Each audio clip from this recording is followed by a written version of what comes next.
दोस्तों, जरा सोचिए, एक ऐसा देश जो आकार में हमारे एक छोटे से राज्य जितना है, लेकिन जब बात खूबसूरती, रोमांच और आध्यात्म की आती है तो पूरी दुनिया इसके सामने सिर झुकाती है।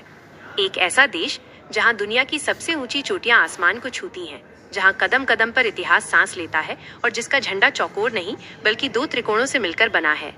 जी हाँ, आज हम बात कर रहे हैं सतरंगी संस्कृति और हिमालय की गोद में बसे हमारे बेहद खूबसूरत पड़ोसी देश नेपाल की। भौगोलिक रूप से देखें तो नेपाल चारों तरफ से जमीनी सीमाओं से घिरा है, यानी ये एक लैंडलॉक्ड देश है। लेकिन इसके छोटे आकार पर मत जाइए। प्रकृति ने इस देश पर अपना खजाना दोनों हाथों से लुटाया है। नेपाल को हिमालय की भूमि कहा जाता है। दुनिया की सबसे ऊंची चोटी माउंट एवरेस्ट, जिसकी ऊंचाई 8,848 मीटर है, इसी देश की शान है। क्या आप जानते हैं कि नेपाल के स्थानीय लोग इसे एवरेस्ट नहीं बल्कि सगरमाथा कहते हैं, जिसका मतलब होता है आकाश का भाल। इतना ही नहीं, दुनिया के 14 सबसे ऊंचे पहाड़ों में से 8 अकेले नेपाल में मौजूद हैं और इन पहाड़ों पर चढ़ने की जो असली रीढ़ है वो है यहाँ के जांबाज शेरपा। इनके बिना एवरेस्ट फतह करने का सपना कोई देख भी नहीं सकता। नेपाल की धड़कन है इसकी राजधानी और सबसे बड़ा शहर काठमांडू। ये शहर आधुनिकता और प्राचीन इतिहास का एक ऐसा मिश्रण है जो आपको समय में पीछे ले जाता है। यहाँ का पशुपतिनाथ मंदिर पूरी दुनिया के हिंदुओं के लिए आस्था का सबसे बड़ा केंद्र है। एक बेहद दिलचस्प फैक्ट ये भी है कि सिर्फ काठमांडू घाटी के भीतर ही यूनेस्को की 7 वर्ल्ड हेरिटेज साइट्स मौजूद हैं। और सिर्फ हिंदू धर्म ही क्यों, बौद्ध धर्म के अनुयायियों के लिए भी नेपाल की धरती उतनी ही पवित्र है। शांति और अहिंसा का संदेश देने वाले भगवान गौतम बुद्ध का जन्मस्थान लुम्बिनी यही नेपाल में स्थित है, जहां आज भी दुनिया भर से लाखों लोग आत्मिक शांति की तलाश में आते हैं।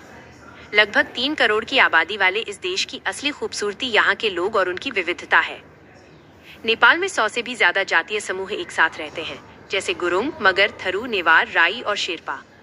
हर समुदाय की अपनी भाषा, पहनावा और त्योहार हैं, जो मिलकर नेपाल को एक गुलदस्ते जैसा बनाते हैं। यहाँ की मुख्य भाषा नेपाली है, लेकिन भारत से सटे होने के कारण यहाँ हिंदी, मैथिली और भोजपुरी भी बहुत चाव से बोली और समझी जाती है। आपको बता दें कि नेपाल कभी दुनिया का एकमात्र आधिकारिक हिंदू राष्ट्र हुआ करता था। आज यह एक धर्मनिरपेक्ष सेक्युलर देश है, लेकिन आज भी यहाँ की लगभग 80% आबादी हिंदू धर्म में गहरी आस्था रखती है।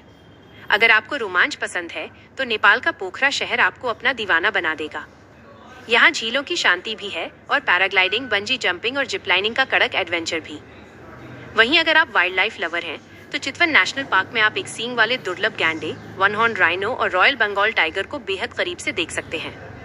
अब अगर बात करें यहाँ की अर्थव्यवस्था, इकोनॉमी की, तो नेपाल मुख्य रूप से खेती, टूरिज्म और विदेशों से आने वाले पैसे यानी रिमिटेंस पर निर्भर करता है। यहाँ के लाखों मेहनती युवा खाड़ी देशों, मलेशिया और कोरिया में काम करते हैं और उनके द्वारा भेजा गया पैसा देश को आगे बढ़ाने में बड़ी भूमिका निभाता है।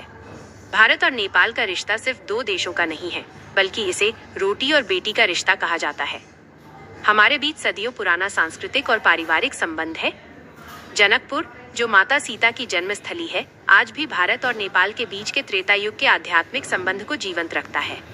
भारत की तरह ही नेपाल के घर घर में राम, शिव, दुर्गा और कृष्ण की पूजा की जाती है।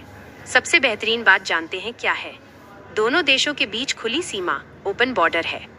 यदि आप एक भारतीय नागरिक हैं तो आपको नेपाल घूमने जाने के लिए पासपोर्ट या वीजा की कोई जरूरत नहीं है। आप अपने एक वैध सरकारी ID कार्ड जैसे वोटर ID या आधार कार्ड के साथ बस, ट्रेन या फ्लाइट पकड़कर सीधे नेपाल पहुंच सकते हैं। तो दोस्तों, नेपाल वाकई एक ऐसी जादुई जगह है जहां प्रकृति खुलकर बोलती है, संस्कृति हर कोने में सांस लेती है और यहाँ कदम रखते ही आत्मा को एक असीम सुकून मिलता है। क्या आप कभी नेपाल गए हैं या भविष्य में यहाँ जाने का कोई प्लान है? हमें कमेंट सेक्शन में जरूर बताइए। अगर आपको नेपाल का ये सफरनामा पसंद आया हो तो इस वीडियो को लाइक और शेयर करना बिल्कुल न भूलें। और ऐसे ही दुनिया के अद्भुत कोनों को एक्सप्लोर करने के लिए हमारे चैनल को सब्सक्राइब जरूर करें।